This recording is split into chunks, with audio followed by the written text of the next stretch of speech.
This is Strange Harbor. Ghosts, UFOs, aliens, Sasquatch, all things strange. I live right in the middle of the woods. This big thing was 75 feet away from me, smells awful, devoured a whole deer carcass, and then took off and, screamed, screeched, and took off across the street. And I know you guys are going to think I'm crazy, but I'm dead serious. There was something very big, a lot bigger than me, out here. How long ago did this happen? Immediately. I don't know if animal control, it is a very large, hairy animal of some kind. Now, was it standing on 2 or 4? Or? Well, if I told you it was standing on 2 legs, you're going to think I'm crazy, but I'm serious. It ran off at breaking limbs and trees. And it kind of screeched how a very creepy, scary thing is, like I said, I live in a tent. We're in the woods, and I just saw this freaky, scary, very large creature devour a deer and run off across the road. I don't know. Is there any way that we can have an officer contact you? Yeah, I guess it's this number. Okay, and do you see signs of a dead deer, blood, whatever? I'm not going to go check it out right at the moment. Is that okay? Like I said, I thought somebody should know there's a very large something big enough to eat a deer and as a predator. Are you with someone there? Yes, ma'am. Did they see it too? Yes, ma'am. I've lived in the woods for 6 years. I swear to God, I've never seen nothing like this. This is bigger than me. And it, I'm 6'3", it's bigger than me. It's very large. He carried the carcass off. He carried it with nothing, just. But I know it picked up that deer and walked with 2 feet. It's a very large something that smells bad and is bigger than we are. My husband's a very large, nothing's ever scared him, and,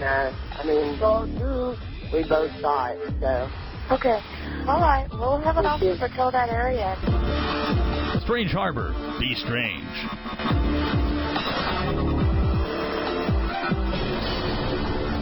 And a very exciting edition of Strange Harbor, where we talk about the weird. The strange, the unsuccessful, and the unsupported. Well, the very unsupported and unsuccessful Johnny and Billy here, and we talk about UFOs, Sasquatch, any cryptozoology, alien abduction, ghosts, near-death experience, afterlife. I guess afterlife and ghost would be the same thing, wouldn't it? Kind of. Right. I think there's a little bit of difference there. The ghost is an apparition here on this planet, and the spirit is something that lives wherever it wants to live. So.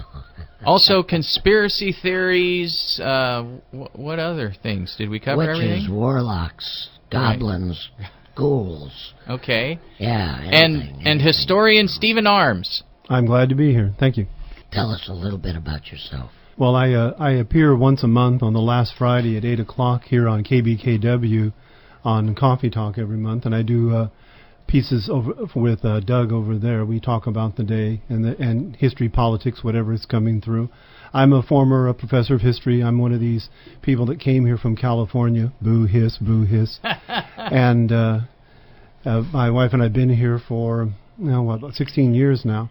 Bought a house up in Aberdeen and have been happy up here, and I've been trying to get more involved in lecturing and teaching in this area now that I'm pretty much semi-retired.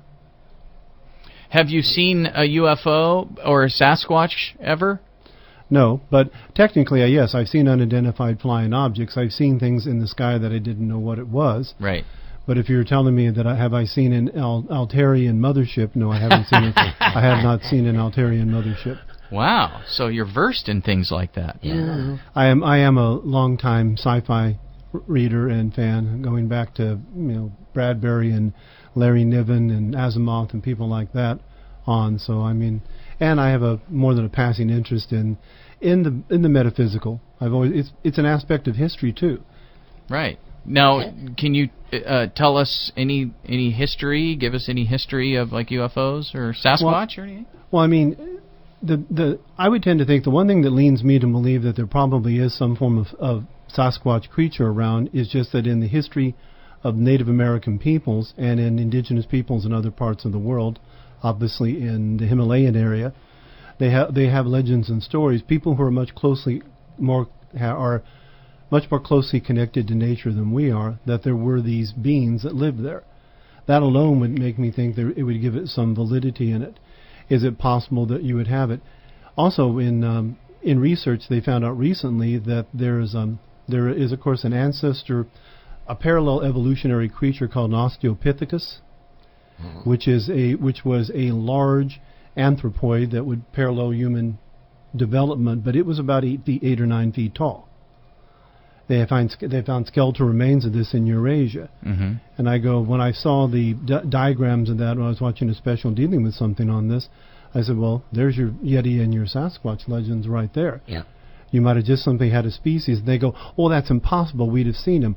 I've seen the coelacanth remains at the Smithsonian Institution, which is a fish that was extinct for 250 million years, and saw its petrified, preserved body that was caught when, this is like 40 years ago. They recently found a shark species that is entirely unknown, that they'd assumed from its development would have been extinct millions and millions of years ago. So obviously, people call it cryptozoology, but the world is a big place, and there's things that it's not that difficult to believe that these creatures could exist in an environment that we just haven't determined. Some cases, maybe they don't exist anymore, which would be a shame.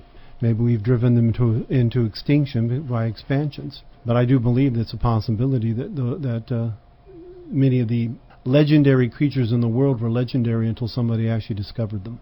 Wow. Wow. What do you say about that? Well, you did ask my opinion. Right. Right. From a historical perspective, there have been, at least what we think, hieroglyphics and petroglyphs and stuff that relate to possible alien beings and even possible giants, such as Bigfoot and other giant creatures that may have roamed the earth long ago. From a historical perspective, where do you think those things come from, and where do you think they went to? Well, again, you obviously could have, if you're dealing with things like an Australopithecus or breeds of creatures that are now extinct, it would be easy to understand why people would think in those directions.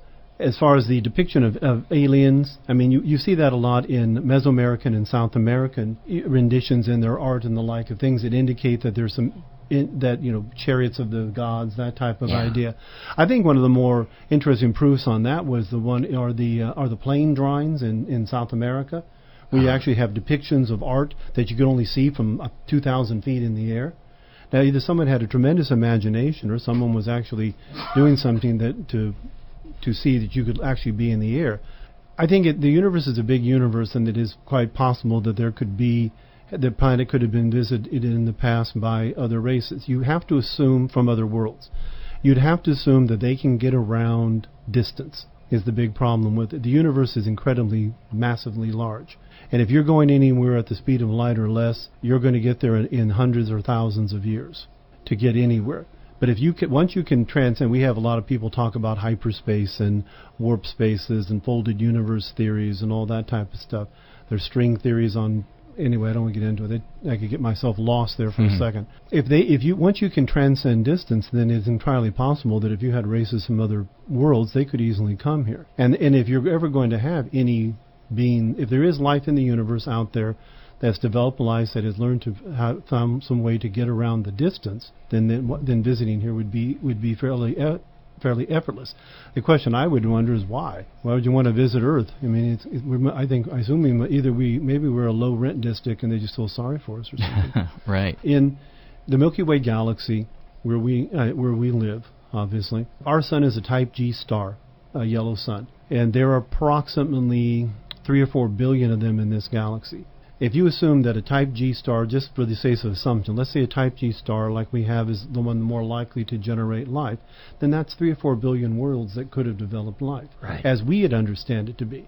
There are other factors, planet distances and all kinds of stuff, and where's your lush area for the worlds to survive within those orbits. I mean, it could, but this is just one galaxy. I mean, again, if you could transcend distance, I don't think galactic distances would be any issue. I mean, if you can go from here to Alpha Centauri, which is again 3.5 light years, Right. Once you can travel that distance, what's the difference in going 1,000 light years? What's the difference in going 1,000,000 light years? I mean, you're not dealing with the physical world as we're dealing with it now. And so I do think, is it possible? Sure. Just the sheer grandeur and size of the universe tells me there has to be intelligent life out there. I believe there is. I mean, based on my own experiences. Like I said, I've never had any personal experiences myself in that way, but I would just play the math on it and say it'd be like it would be. Now, for all we know, there could be, Alpha Centauri could have life on it right now, and we don't know it. It just isn't developed enough it could be, gophers, or whatever. It could be some small or creature. Life could be plentiful. It just has to, because it'd have to reach a certain level we'd be able to detect it. And that would mean a technological level that would have to be high enough that we would detect radio waves and other methods like that would indicate that there is actually life out there.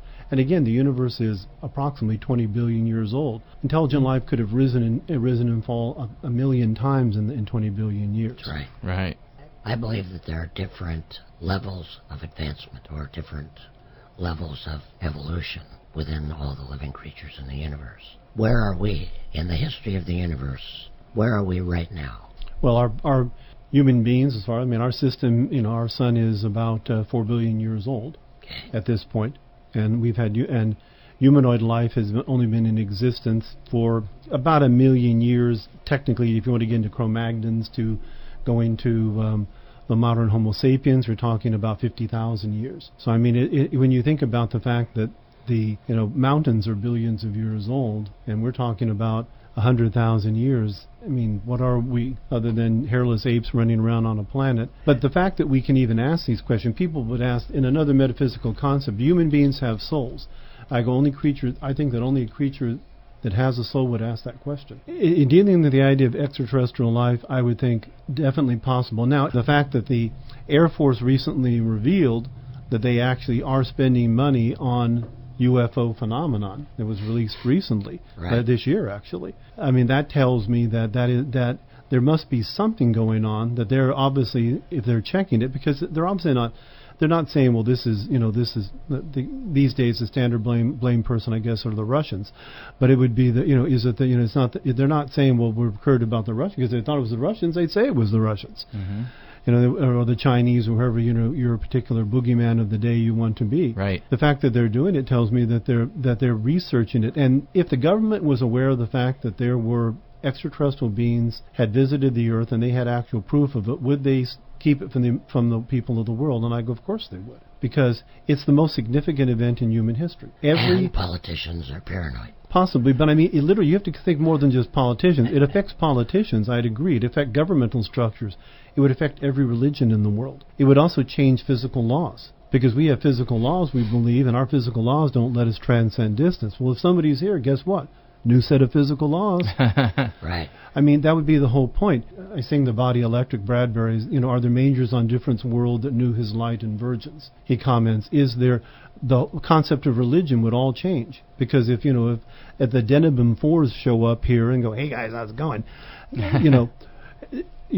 Are they the children of Allah? Are they children of Yahweh? Where's your religions? I think the Buddhists would have no problem with them, but the Buddhists are pretty cool about that kind of stuff. But every religion in the world would have to recalibrate its belief system. Right. And not to mention, so society, social issues, technological issues. The changes would be tremendous. It would literally, and I'm not over exaggerating, it'd be the most significant event in the history of this world. The day the Earth stood still. Remember the saucer landing in the middle of Central Park? Or that was Washington. That's right. Have you read the book Saturn Run? No, I'm not familiar with it. All right. Well, then I won't ask you that question. Well, then don't ask me that question. I can fake it if you want, but yeah, it's a really good book if you like sci-fi. And one of the things they talk about are, our ability to travel through space very quickly, and that some of that technology currently exists. The technology in the books that they talk about, and so if we have the technology to travel through space very quickly, like from here to Saturn in maybe a month and a half, 2 months, whatever, versus what does it take to get to Saturn with a well, I rocket. mean, that you get to Saturn that time if you're getting close to light speed. You get up half the speed of light, you could get to Saturn in probably about 2 months. Yeah. But I mean, but the problem with that is relativity correct? Because as indicated from Einstein, that as the closer you get to the speed of light, there is a temporal distortion where where time actually slows down. Right. Right. So you would travel for 2.5 months, but from your perspective, it would be, I mean, the idea, the closer you get to relativistic speeds, you think it's only taking 2.5 months, but it's actually taking 3.5 years because of the relativity. If that's true, Right. we're never going to get out of the solar system other than on slow boats. I mean, if you go a quarter the speed of light and went to Alpha Centauri, you could get there in 6 years or something. Sure. But we're only thinking in terms of, minutes, hours, days, in Earth time. But it isn't. But ultimately, it isn't Earth time when you check that when you use atomic clocks and put them at relativistic speeds, there's a distortion within the Right. deterioration. So it is actually the molecular reactions we're talking about. The atomic reactions actually slow. So unless you can get around the physical universe as you understand it, you're probably not going to get out of the solar system. And that's cruel, but it's true. I mean, I want us to get out of the solar system. I like a universe, filled with vast many things that to seek out new life and new civilization and boldly go where no one has gone before. I mean, that's cool. Or at least no human. Well, We don't know who's been there before. I was going to say it's no man has gone before, but these days you're not supposed to say no man has gone before. Yeah. All right. Yeah, you can't say man. We can't have manhole covers either. Yeah, We You got to be gender neutral. yeah. Personal covers. Right. Boy, I could say something, but it's probably incredibly politically incorrect. But, Right. but I will move on at that point. Where's all this going? From today back in the past. Mhm. What's happened in history? How we've progressed? What's happened in the past? What's happening in the present? Where are we going? What's going on? I think that depends on how well you can read history. I recently did an article for the Senior Sunset Times, and the last line, I believe, was that history is a road map that'll tell you where you've come from, and if you read it properly, it'll tell you where you're going. Again, that would be the point on it is, from a point of view of history, human beings, it's very complicated. Your question has so many, I'm almost getting into, there are too many branches we talk about. Are we talking about from a point of view of civilization, a point of view of technology? Is our technology outstripping our ability to control it? And I think that's the case. It is. Again, I'm a strict constitutionalist. I'm a strong believer in the Constitution of the United States. But you're having to take that and apply it to cloning. I mean, where does human rights begin? If you clone, if I make a copy of myself, does it have the same rights as I do? I mean, and can you harvest? Cloning's an issue. I mean, that's a modern technological issue that's going to have to be dealt with.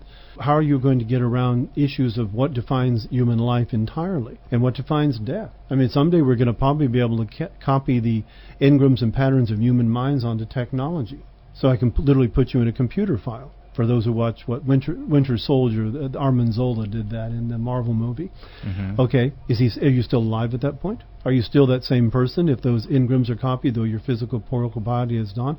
I mean, I'm trying not to be ridiculous on it, but when you talk about the patterns of history, there are huge issues that, and a lot of it's coming into simply because of technology. I think human beings fundamentally have not really changed much. I mean, if I can go back and read Plutarch and I can look at modern man and I can see the same problems. Human beings still have the same.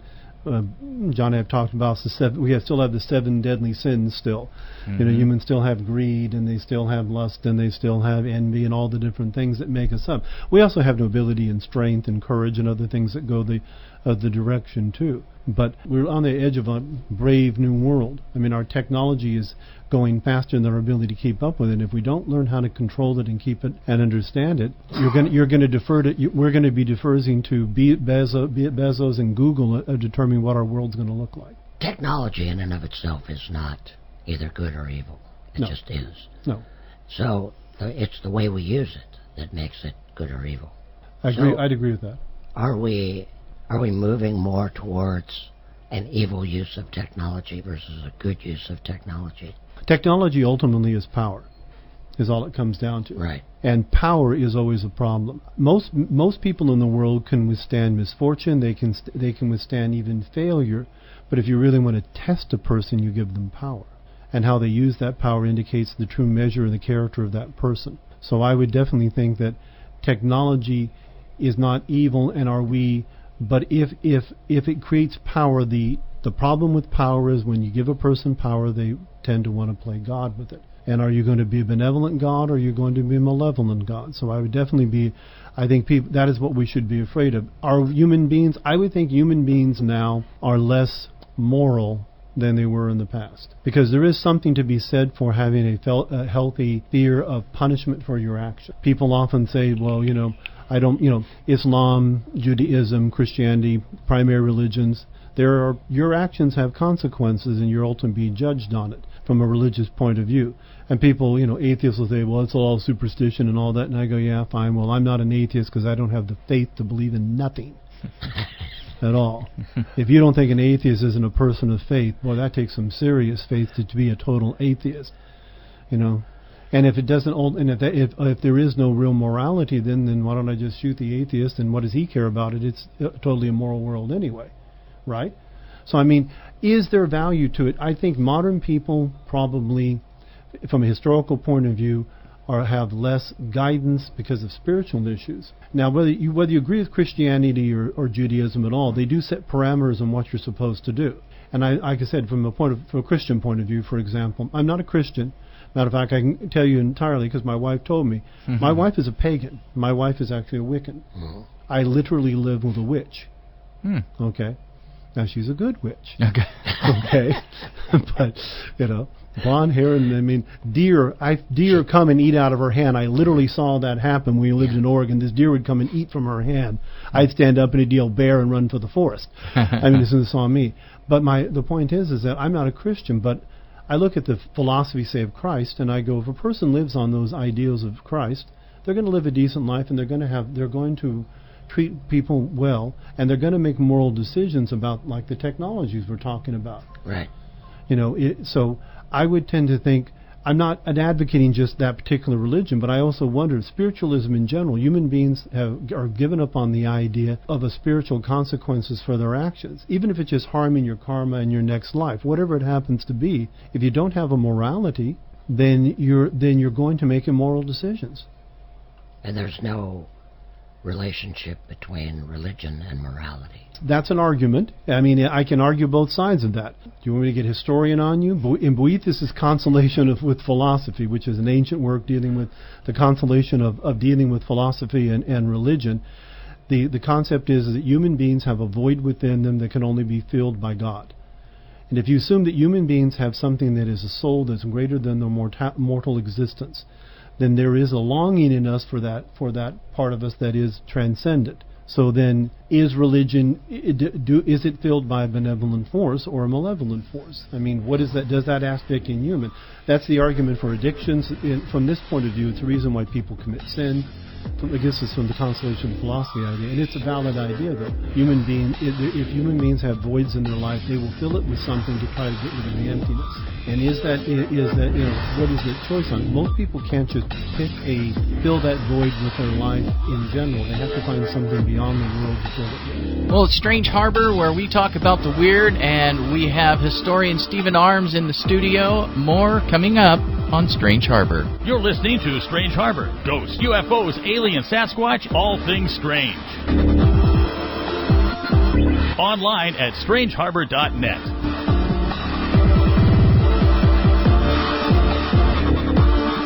Strange Harbor.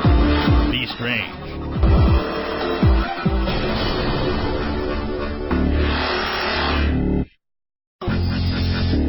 Welcome to Strange Harbor.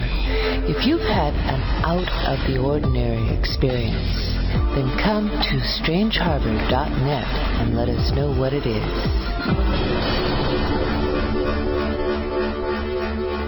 It's Strange Harbor, where we talk about the weird. We have Stephen Arms in the studio today. We're just talking about stuff, right? We're just talking stuff. UFOs, Sasquatch, ghosts. Do you believe in ghosts? I do. I believe human beings have souls, so I do believe that something leaves the body and is transcendent. Again, in the entirety of human history, everyone from Gilgamesh to modern day has talked about the idea of souls and spirits. Mm-hmm. So if you have souls and spirits, then logically you could have ghosts. I tend to lean toward, I've never actually seen a ghost, but I do know people who are sensitive and say that they're there. Human beings, we're composed of matter and energy, and that energy especially leaves a residue behind on things. I mean, Kirlian photography is an example of that. We have auras. Right. You cut off a person's finger, and the Kirlian aura will still have the finger on it for quite some time. Mm-hmm. It remembers that there was something there. Wow. I wonder if a lot of ghosts are just simply images that have been left, psychic trauma. Mm-hmm. I've been in places that have been horrible. I mean, horrible places, mental institutions. Mm-hmm. When I drove ambulance, I would pick up, I've been in places that, have that are horrible places of despair, and you can feel almost a tangible of the anger and resentment and the horrors that is there. And I wonder if that's what a lot of ghost phenomenon would actually be, rather than, ooh. Right. I mean, maybe, somebody wants to hang around if they have unfinished business or whatever. Maybe they're lost. Yeah. I believe that... Maybe they're atheists because they have nowhere to go. I believe that the spirit has the ability to leave some of its energy behind and still move on. In other words, to be in two places at one time, or maybe even 3 or 4.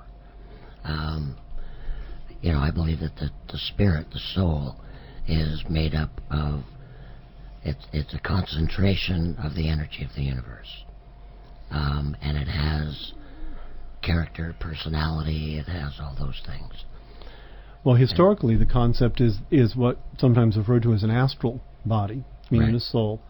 And that you have the soul, you have the mind, and you have the body.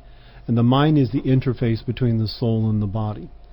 This is Chinese philosophy, this is, Native American philosophy. Sure. Has a lot of the same thing.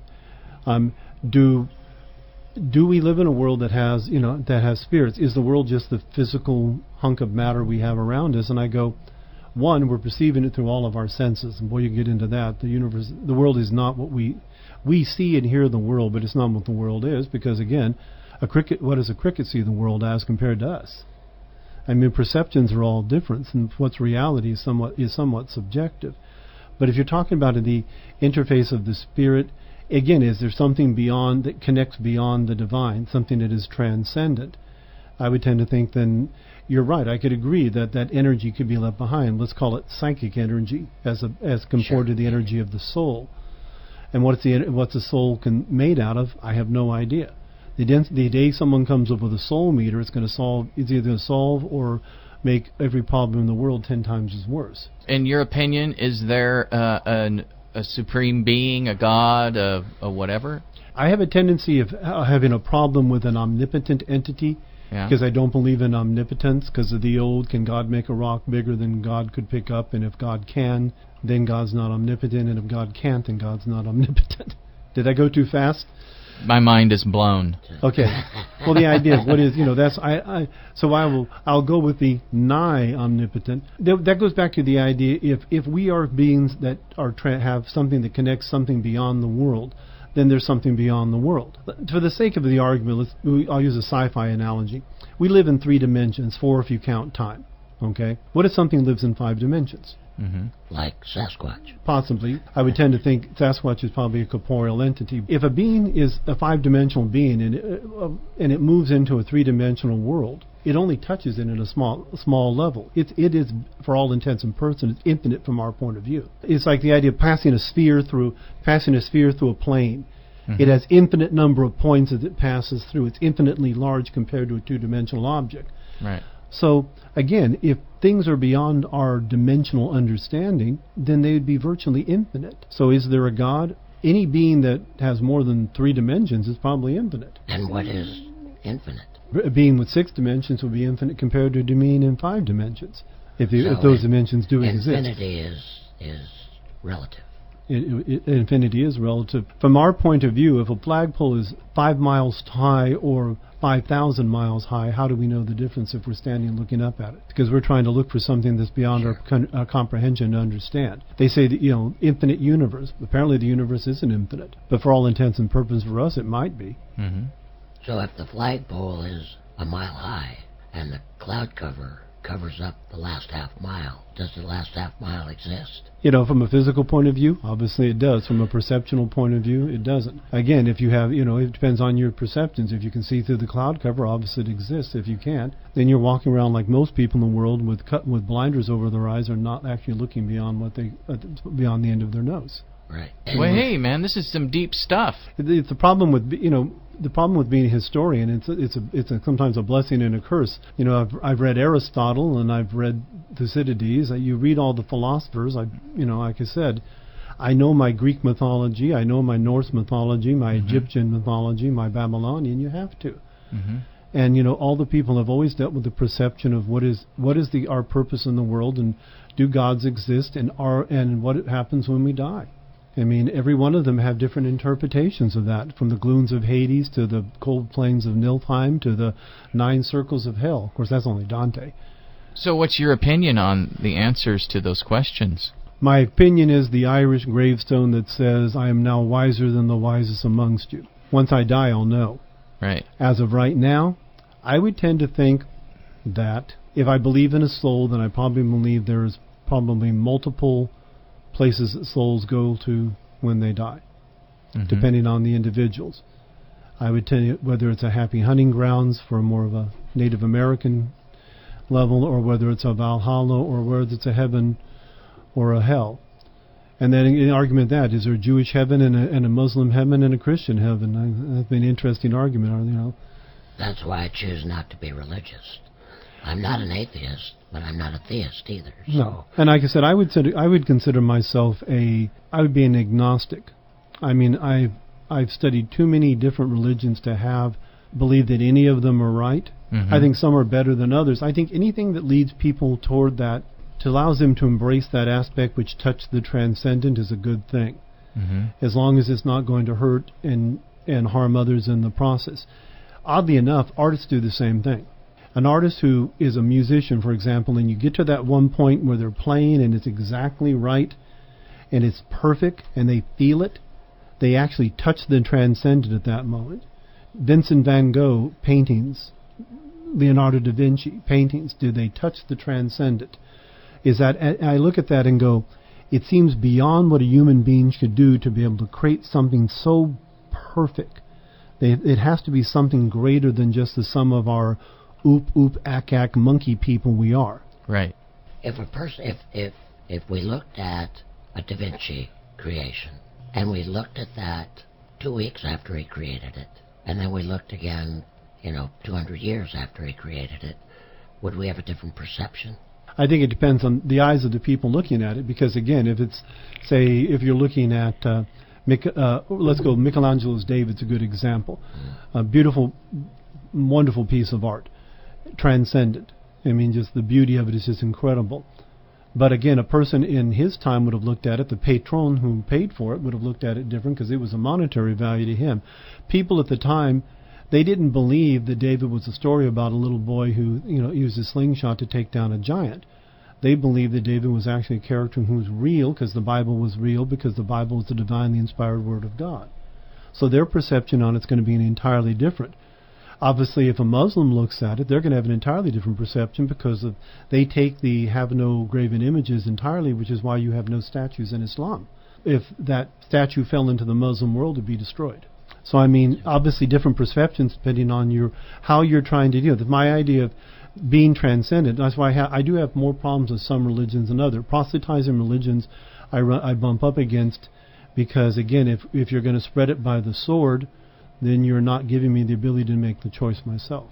And most of them have stopped that. Well, most, not all, have stopped that these days, which is a good thing. So whatever connects people up to an ability to think beyond just their own physicality into the assessment of their own soul, whether it's a religion, whether it's meditation, whether it's a study, is a good thing. Because it ultimately will bring you into looking at your nature and the nature of the world around you. I'll pause at that one because I don't think it's the end of the sentence. And again, I don't like to be hard on religions. People, again, the Christians have the 10 Commandments and the teachings of Jesus. Wiccan, for example, the expression is "blessed be" is what they use, and the Wiccan philosophy has in it do as you will as long as you do no harm. So if you don't harm people, you're allowed pretty much to do as you will. And if you don't, but by not harm, that includes you also. So a Wiccan would not isn't going to do drug abuse, because who are you harming? Yourself. Right. So you're not allowed to harm. If you're not going to do harm, then you're not allowed to harm yourself either in those ways. That's a simple philosophy to live by. Mm-hmm. And people. I can distill Christianity to do to others as you'd have them doing to you, and love the Lord thy God with all thy heart and all thy soul. Jesus has said these are the greatest commandments. That's Christianity in a nutshell. If you follow that, you're not going to live a bad life. Right. But that's not what a lot of Christian religions teach these days. So well, that's not what a lot of religions that adhere to be Christians say. That's not necessarily. If you are truly a Christian, I mean, the Christian literally means a disciple of Christ. Right. If you're a disciple of Christ. A student of Christ. Right. If you're a student of Christ, then you have to follow the teachings of Jesus. I have my doubts about it too. I'm going to get in trouble for blasphemy here.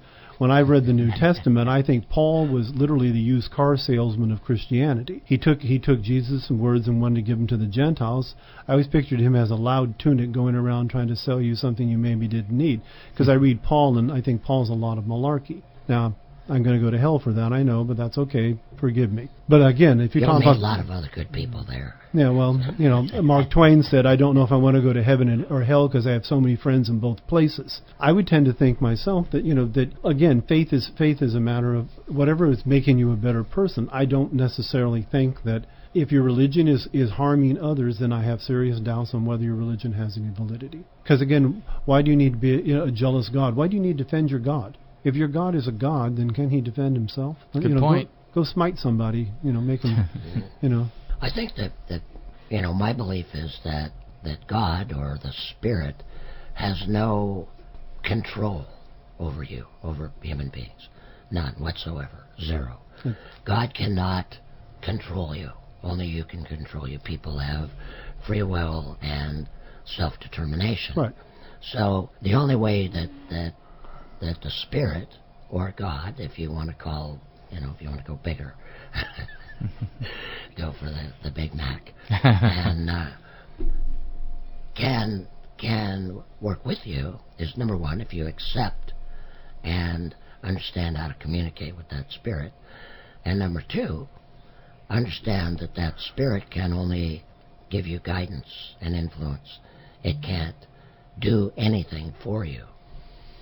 Well, and I would agree with that. On that goes back to that void in you concept. Is that spark of divinity within human beings, that part which wants to reach to the transcendent? A lot of people could call it your conscience. Do people actually know when they're doing things that are right and wrong? And a lot of people say, well, anthropologically and culturally speaking, it's all relative. No, it isn't. Every culture almost has the same things in common that have lasted. Every culture says don't murder people. Every culture says don't steal things. As a fundamental level, if you look at Aboriginal peoples, for example, is a good way to start. If I talk about the Aborigines of Australia, or the Khoisan peoples in Africa, or the Mesoamerican peoples, or the Iroquois. Mm-hmm. When you look at the peoples, you have to have certain rules to run a society, and a lot of those I said they weren't obviously they didn't believe God was coming down and going to hit them with a lightning bolt, because their religions don't have that sort of thing. Mm-hmm. They dealt more with the spiritual, shamanistic issues that we're talking about here. They looked at being in conjunction with nature. Well, to be in nature, you can't be a glutton. You shouldn't kill maliciously. Mm-hmm. You shouldn't destroy. You shouldn't steal, because you're surviving as a group. Mm-hmm. We don't worry about survival. The less people worry about survival, the higher the tendency for total decadency becomes. And I do believe people can be decadent. I believe decadency is when your vanity and your egotism allows you to do whatever you want. And if a person is doing that, and they're having that level of narcissism and that level of virtual sociopath, then I don't think you're listening to that spirit in you more, that calm voice in you that knows when it's right and wrong. You're not touching the divinity. You're filling it up with something. You're filling it up with your own vaingloriousness and just proving that you're a jackass. But that's another matter. So if you're a vain jackass in life, do you remain a vain jackass as a ghost or a spirit, or when you're dead? Well, that may be why they hang around, because nobody wants them. No. I was looking at hearings yesterday and thought, boy, if I were God, I wouldn't take any of these people. But that was neither here nor there in Congress. Right. Okay. that would be the point of view. I don't know. What is the moral? You're dealing with a fundamental philosophical issues here. Do you remain it? Again, if you believe in reincarnation, then if now we're into the Hindu faiths and some of the ones that deal in reincarnation, you're going to come back and have to atone for your sins by living a life that's going to balance you in the end to a level where you're reaching a level of spiritual harmony. A lot of the more Western religions would tend to say you're going to go somewhere and pay penance for what you've done, which is one of the problems I have sometimes with fundamental religions, because I don't believe in infinite punishment for finite sins. If your God has to punish you forever because you've been a thief all your life, your God is a demon. I'm going to shift gears here before I forget. What about those stories where the young 3 to 5-year-old has these memories of being an Air Force pilot and describes all these amazing things, and they didn't have access to know these things, and names people and their superior officers and how they died and their plane going down and emotions that they display when they have these memories of their plane going down and crashing and them dying? And do you have an opinion on that kind of stuff? I would be skeptical of it. Yeah. Right off, because children can be convinced almost anything. The human mind has an incredible ability to store knowledge. We store virtually everything we ever hear and see in some level or another. So if that child saw enough information and you brought it out in the right method, memory is very subjective. It can be sculpted and changed. You can simply lead people down paths. There have been issues of this with children who've claimed they were molested, and you found out the people that were actually talking to them led them into that. Right. You hypnotize a person, you're most always, people think hypnosis, you're going to get the truth. There's a reason hypnosis isn't accepted in court. I can hypnotize you and convince you of almost anything. Sure. Again, that's my argument about it. If it is actually, I would be very skeptical of that, just because of the fact that logically, if you assume it's true, then you're talking about reincarnation, obviously. Right. If you assume that, but I would be very, before I'm going to say, okay, stamp reincarnation exists, I'm going to say I would really like to look at how it was handled and the reality. It's like the Russian films of people moving coins with their mind that we know is a lot of BS, because the Russians wanted to prove they had parapsychological individuals. Right. I'd like to believe it, but I've never actually seen anybody move anything with their mind other than my wife giving me a dirty glare and me getting up and taking the garbage out. Okay. It works. It does work. Right. That I'm convinced most women who understand being a woman, they know the glare. Yeah. And we guys know it when it hits us. Boy, I can feel it on the back of my neck sometimes. You're a pretty critical thinker, and you don't jump into anecdotal evidence. You want hard.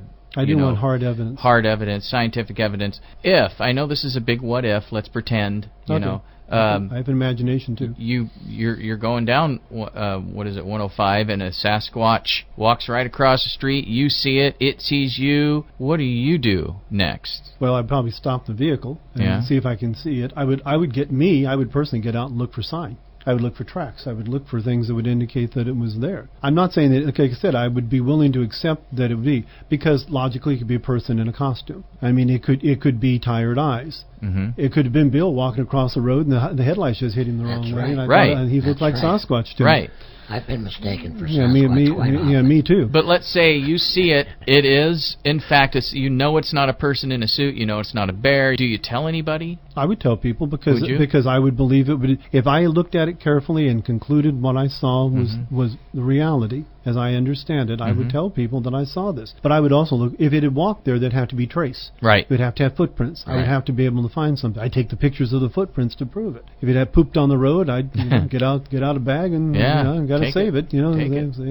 I would do it. Again, a lot of people wouldn't, because they would think think that they're crazy. And I'm going to say, well, this is what I saw, and I know that humans can be faulty in their perceptions and be fooled, but that's what I saw, and I would report it, and I'd be on the news telling the story. Okay. It wouldn't bother me a bit. I would also consent the fact that I could possibly be wrong, though if I'm that sure, I'm 90% sure. I'd almost never get more than 90% sure of anything. Yeah. So I'm skeptical, but I'm not pig-headed. Well, my wife might argue with that again. I'm pig-headed too. Well, yeah. I mean, and your wife would probably agree with that too. My wife would definitely agree with that. That's probably the case. I mean, I think it's good to have doubt. It's good to have the ability to question everything that you see. I've had experiences, near-death experiences, a number of them. out-of-body experiences. And had I not actually had that experience myself, I would probably say it's BS. And I can understand that. I mean, I can be a skeptic. I can always play devil's advocate because I did this in my classes all the time. I'd argue the opposite of whatever the class is, whether I believed it or not. I could say that the body chemistry, when the brain is in trauma, it releases chemicals that will cause hallucinations in human beings, and your experience could be an hallucination. I don't actually believe that personally, because I've actually dealt when I worked as an ambulance driver, I fought death against people. I've done CPR, I've breathed for people, I've resuscitated people. And I've seen that feeling when I've seen people die, and I've seen that light go out of their eyes, and it isn't just the body dying. There's something different about it. And so I tend to think, again, that's anecdotal, and it could just be my perception. From my perception of the world, human beings are more than just meat. There's something that leaves the body when they die. And therefore, I would agree with you. You said you have an out-of-body experience. I think it's entirely possible. Do I think all people who have those experiences are having out-of-body experiences? There is that part of my skeptic that says there's got to be a percentage of them that is brain chemistry hallucination factors. Because when the body's dying, endorphins, brain chemistry massively alters. Right. Oxygen deprivation will cause people. I mean, I've seen people take the wrong medicines and hallucinate about everything in the world, and it tells you how delicately balanced our biochemistry and perceptions are. But do I believe in souls? Yes. Do I believe human beings go somewhere and they die? Yes. Do I have proof of it? No. Okay. But you will. I will someday. When I die, I will have the answer one way or the other. That's I'm right. either going to go cool, or the last thing I'm going to go is, oh, damn. Oops. This is the end. Sorry. Yeah. Well, that'll do it for this episode of Strange Harbor. We're done already? Yeah, we're done already. Wow. Yeah. Thanks for spending time with us today. Well, Yeah, it's quite really welcome. appreciate it. I had fun. I enjoyed it. Will you come back and Oh, sure. I'll be happy to do it again. talk more? Okay. If I can think of anything else to say. We can keep you going. Oh, yeah, totally. Between me and him, we have, I think, a full brain. More or less. Hey, we might have a brain and a half between the three of us then. Well, if you'd like to listen to back episodes or read interesting stories or re-listen to this episode, log on to strangeharbor.net or yell at Bill for his New Age Tui. Right? That's right. I'm open to criticism. I probably won't read it, but I'm open to it. Do you want to sign off then?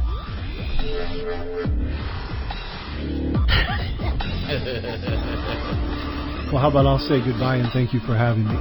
Anytime. Stay strange. You're listening to Strange Harbor. Ghosts, UFOs, alien, Sasquatch, all things strange. Online at strangeharbor.net.